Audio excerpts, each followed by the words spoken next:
Trooper Wood, Dash 482. Final call. A final call and a final salute. Veteran police officers cried as Michigan State Police retired badge number 482, the badge number of Trooper Jeffrey Werda. Really live the attributes of our frontline responders of courage, duty, and honor. Governor Rick Snyder spoke in the Gladwin High School gymnasium before family, friends, and hundreds of law enforcement officers. They traveled from around the state and country to pay tribute to a man who lost his life while working to protect and serve.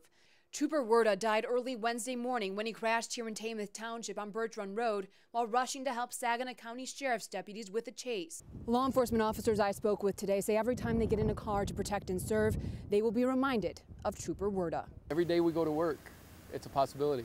It reminds you, don't leave things unsaid. You know, when you go on duty and you check into service, the ones that you love, make sure they know that you love them.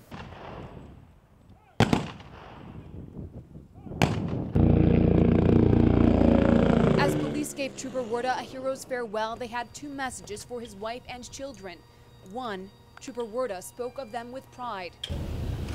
He loved you so much, and would have given anything for your happiness. And two, the sacrifice they and Trooper Werda made will not be forgotten. He was a good man, and he did a lot of good. He made a difference in the world, he made a difference in his community, and that's what I think today with all the people that were here, I think they recognize that and they see that.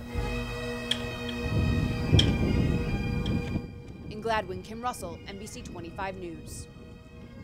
It just makes me sick. David Crease says his heart broke when he learned a pit bull mauled a 10-day-old baby to death at a Kalamazoo home. He feels fortunate his grandson is alive.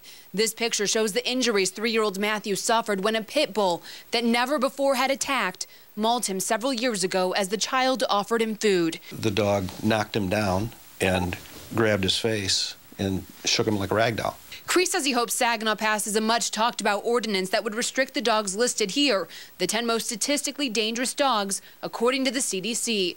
Under the ordinance, so-called dangerous dog owners would have to pay a $50 registration fee every year. They'd have to put a dangerous dog sign up at their home, and they would have to muzzle their dog while in public, even during walks. Gregory Clark owns these pit bulls, two pets he says bring him tremendous joy.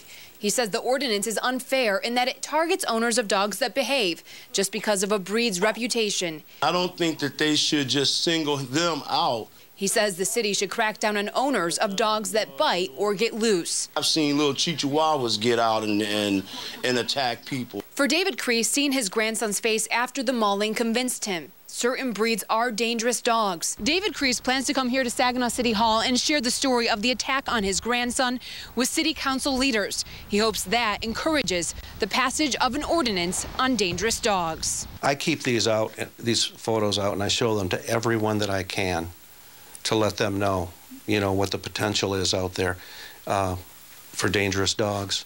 Charles says without the help of this organization and the funding that supports it, he simply would not have had the money to fill up this tank and keep his family warm. The violence started last Sunday when police say someone drove by this home and opened fire, killing Ashante Washington. Next thing police knew, they were investigating an arson at this very home. Police say family members of Ashante were having a candlelight vigil. You can still see these candles left on the ground, but that didn't stop gunmen from driving by, shooting this family in mourning. Usually the scariest thing this time of year is the costumes, but this year the fear is that business will disappear due to construction.